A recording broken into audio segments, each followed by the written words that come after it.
10 बजे रात पूरे दिन की बात में सबसे पहले भारतीय जनता पार्टी के तमाम आरोपों और कृत्यों से इतर कांग्रेस पार्टी ने आज अपने राष्ट्रीय अधिवेशन की तैयारी तेज की और आज उनके तमाम नेता पहुंचने लगे। कांग्रेस का राष्ट्रीय अधिवेशन कल रायपुर में होने वाला है। इसके पहले आज कांग्रेस के सभी दिग्गज नेता रायपुर आए। इनमें कांग्रेस अध्यक्ष मल्लिकार्जुन खड़गे, जयराम रमेश, अशोक गहलोत, अभिषेक मनु सिंघवी, अंबिका सोनी, शशि थरूर, मुकुल वासनिक और सभी बड़े नेता एक एक करके रायपुर पहुंच रहे हैं।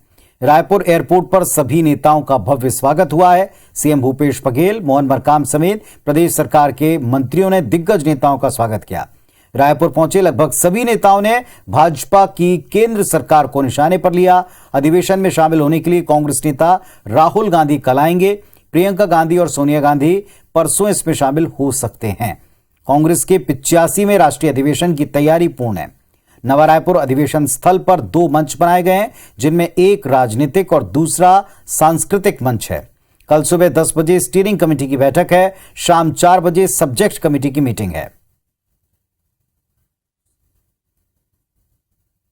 जब मैं यहां पर अपने प्लेनरी सेशन में एंट्री कर रहा था तो मेरे बहुत से कार्यकर्ताओं को, स्पोक्स पर्सन्स को और भी नेताओं को बीजेपी की सरकार उनको हरासमेंट कर रही है। सारे आए हैं। इस वक्त हम संदेश देना चाहते हैं देश के लिए कि पार्टी तैयार है और पार्टी का जो संदेश है देश के लिए वो सुनाने का मौका यही है। और कोई तरीका नहीं बचा इनके पास, लेकिन इनको ये इस बात को याद दिलवाना चाहिए कि अगर इसी तरह लोगों की आवाज़ पर ताला लगाने की कोशिश की तो उल्टा पड़ जाएगा। यहाँ से रायपुर से एक ऐसा संदेश जाएगा जिसके जरिए पूरे देश भर में कांग्रेस के कार्यकर्ता एक नए उत्साह के साथ कांग्रेस की विचारधारा को लेकर लोगों के बीच पहुंचेंगे। बौखलाहट और घबराहट 2 ही शब्द है भारतीय जनता पार्टी के।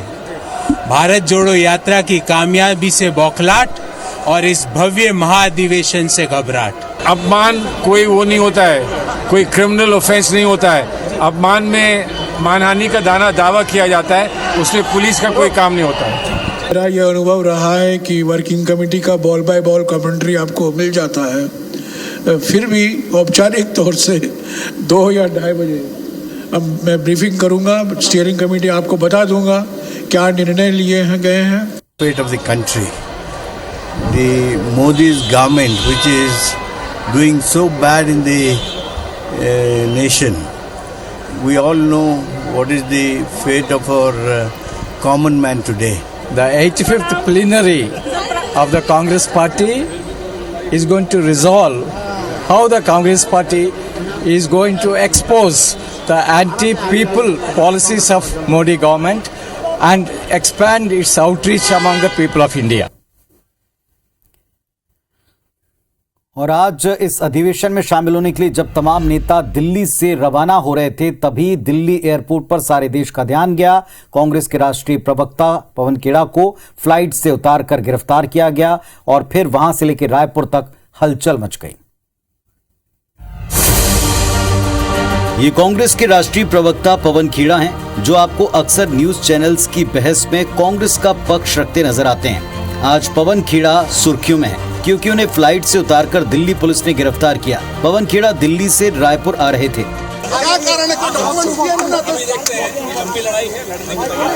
दरअसल पवन खेड़ा ने 20 फरवरी को प्रधानमंत्री मोदी को लेकर एक बयान दिया था, जिसके बाद उनके खिलाफ असम और उत्तर प्रदेश में 3 केस दर्ज हुए। सुप्रीम कोर्ट ने पवन खेड़ा को अंतरिम जमानत दे दी है। साथ ही सुप्रीम कोर्ट ने असम और यूपी सरकार को नोटिस जारी कर जवाब मांगा है। पूरे मामले पर कांग्रेस केंद्र सरकार पर हमलावर है तो बीजेपी भी पलटवार कर रही है। भारतीय जनता पार्टी इस महाधिवेशन से बेहद डरी हुई है। किसी न किसी माध्यम से इसको डिस्टर्ब करना चाहती है, असफल करना चाहती है। खिसियानी बिल्ली खंबा नोचे, और मुझे नहीं लगता है कि बिना किसी कारण के किसी को रोका जाएगा। अगर कोई अपराधी होगा तो उसको तो सजा मिलेगी। कुल मिलाकर अधिवेशन से ठीक एक दिन पहले कांग्रेस नेता की गिरफ्तारी सुर्खियां बन गई। अगली खबर है मध्य प्रदेश से, जहां मुख्यमंत्री शिवराज सिंह चौहान अपनी विकास यात्रा के साथ पहुंचे। उज्जैन जिले में रोजगार दिवस और मेले के मौके पर राज्य स्तरीय कार्यक्रम हुआ। इस दौरान उन्होंने करोड़ों के विकास कार्यों की सौगात दी। डिफाल्टर किसानों का ब्याज सरकार की तरफ से जमा करने की बड़ी घोषणा भी की। विकास रथ पर सवार होकर उज्जैन की सड़कों पर निकले सीएम शिवराज का जोरदार स्वागत हुआ। इस दौरान वो जिले के महीदपुर में आयोजित राज्य स्तरीय रोजगार दिवस कार्यक्रम में शामिल हुए। युवाओं के रोजगार के लिए कार्यक्रम के दौरान 9,868 करोड़ की राशि स्वीकृत की। सीएम ने युवाओं से संवाद भी किया। स्वरोजगार की योजनाओं के अंतर्गत आज बेटे बेटियों को 9,868 करोड़ रुपए उनके खाते में पहुंचाए जा रहे हैं अपना स्वरोजगार चलाने के लिए। इस दौरान सीएम ने डिफॉल्टर किसानों का ब्याज सरकार की ओर से जमा करने और बगैर ब्याज लोन देने का ऐलान किया। किसान भाइयों, पूरा इंतजाम कर रहा हूं, जितना ब्याज है तुम्हारे ऊपर, कर्जा माफी के कारण जो डिफॉल्टर हो गए उनका ब्याज मैं भरवा के 0% ब्याज पे फिर से दिलवाना शुरू करूं। इससे पहले मुख्यमंत्री ने सड़कों के विकास कार्यों का लोकार्पण और शिलान्यास भी किया। और चलिए अब मैडम जी का चर्चा आज क्यों हुआ ये भी आपको बता दें। डांस के एक वीडियो पर एक विवाद की शुरुआत हुई जो आगे बढ़ती नजर आई। कांग्रेस विधायक गुलाब कमरो ने राज्यसभा सांसद सरोज पांडे पर पलटवार किया। उनका बयान क्या था और पलटवार क्या है, दिखाते हैं।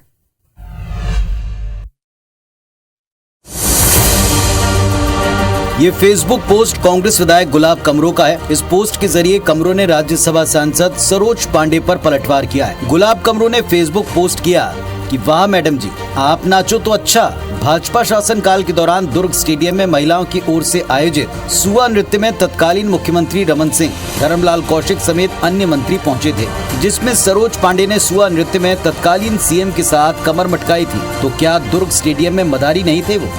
एक सीनियर लीडर होने के बाद ऐसे शब्दों का, मदारी जैसे शब्दों का उपयोग करना निंदनीय है। सबसे पहले मैं तो उनसे ये पूछना चाहता हूँ, जब 2017 में जब दुर्ग में रमन सिंह और पूरे मंत्रिमंडल के साथ हाथ पकड़ के जब नाच रही थी मैडम जी, तो उस समय क्या हुआ? उस समय मदारी नहीं थे वो लोग। अब पूरे विवाद को समझिए। सारा विवाद इस डांस वीडियो को लेकर है जिसमें गुलाब कमरो नाचते नजर आ रहे हैं। इस वीडियो को लेकर राज्यसभा सांसद सरोज पांडे ने भरतपुर सोनहत के विधायक गुलाब कमरो का नाम लिए बिना तंज कसा था। उन्होंने कहा था कि यहाँ सब नाचने में लगे हैं, कलेक्टर, एसपी, एसडीएम सब नाच रहे हैं, यहाँ प्रशासन भी विधायक के साथ नाचता है।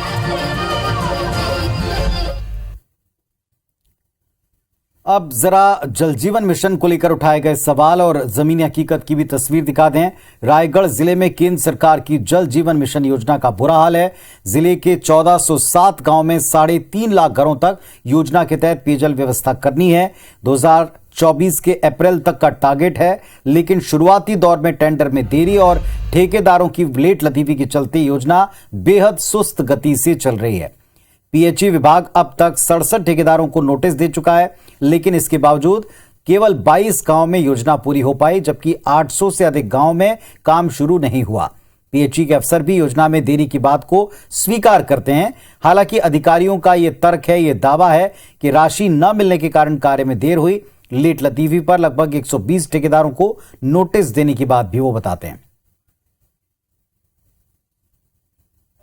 आज 1400 गांवों में इस योजना का लाभ मिला जाना चाहिए था, किंतु दुर्भाग्य से 22 गांव में ही इस योजना को पूर्ण किया गया है। 800 गांव में आज भी ये योजना अधूरा है, जहां पर काम लंबित है। इस प्रकार की उदासीनता से ग्रामीण क्षेत्रों में राज्य सरकार के प्रति गंभीर रोष व्याप्त है।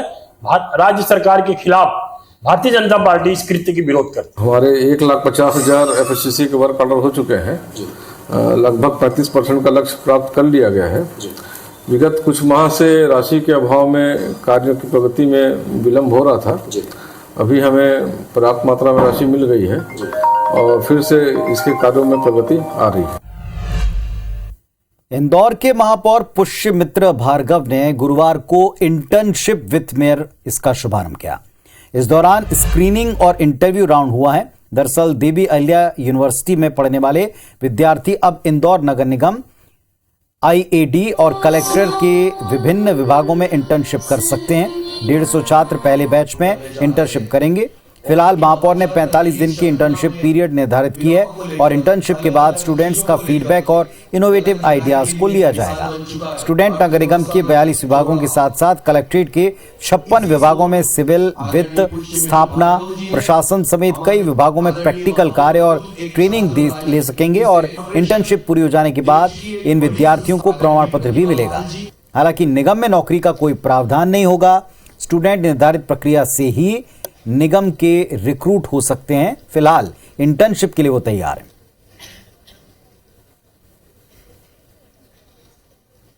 कि बहुत सारे स्टूडेंट जो मेरी फील्ड के हैं, मतलब MSW के सोशल एक्टिविटीज़ जो करना चाहते हैं, वो अधिकतर रास्ता देखते रहते हैं कि हम लोग या तो कलेक्ट्रेट ऑफिस में काम करें, पंचायत में जाके काम करें।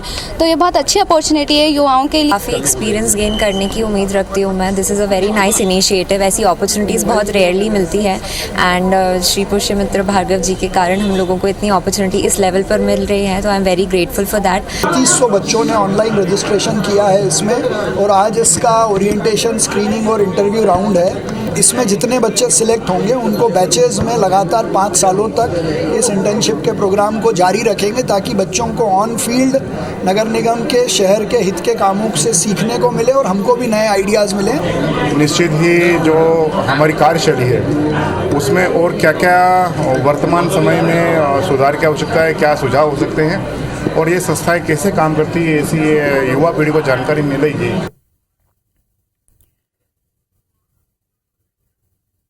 मशहूर अभिनेत्री रवीना टंडन ने कान्हा राष्ट्रीय उद्यान में जंगल सफारी का लुत्फ उठाया। बाघ और अन्य वन्य प्राणियों को देखा। इस दौरान रवीना कान्हा राष्ट्रीय उद्यान की जमकर सराहना करती भी नजर आए। रवीना ने कहा कि कान्हा राष्ट्रीय उद्यान वन और वन्य प्राणियों के प्रबंधन का उत्कृष्ट उदाहरण है। रवीना ने कहा कि हमें जंगल और वन्य जीवों को संरक्षित करने की आवश्यकता है। जंगल और वन्य जीव हैं तो मानव जीवन है। अगर हम इन्हें सुरक्षित न रख पाए तो आने वाली पीढ़ी हमारी भी सुरक्षित नहीं रह पाएगी।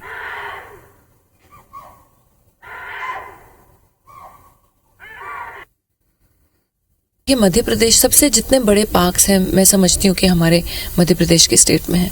क्यों जो हमारी प्रकृति है, जो हमारा वातावरण है, उसको साथ साथ लेके, हाथ में हाथ लेके डेवलपमेंट बढ़ सकती है।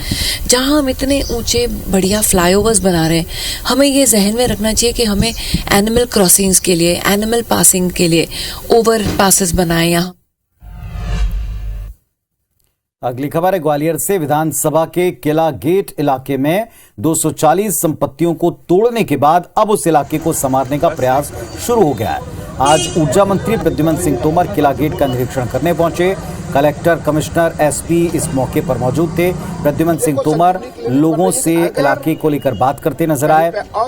हलवाट खाना, पुराना गंज, सोड़ा कुआं, बाली गली में आम जनों की समस्याओं को सुना।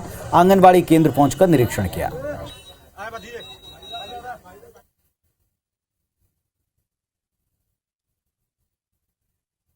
निश्चित रूप से इसका सौंदर्यीकरण के लिए निर्देश दिए गए हैं। भव्य रूप ये पुनः ले इसका काम किया। रोडों की हालात बदल रही है। अभी काया क्लब में पूरे शहर के लिए मध्य प्रदेश सरकार ने 25 करोड़ रोडों के लिए दिए हैं, तो रोड भी बदल रहे हैं। तो कल से कांग्रेस पार्टी का राष्ट्रीय महाधिवेशन रायपुर में होना है और इसका महा कवरेज आप केवल देख पाएंगे IBC 24 पर। कब किसने क्या कहा के साथ इस महाधिवेशन पर सारे देश की नजर है। तो आप भी अपडेट रहने के लिए IBC 24 देखते रहिए। फिलहाल मुझे इजाजत दीजिए। नमस्कार, शुभ रात्रि।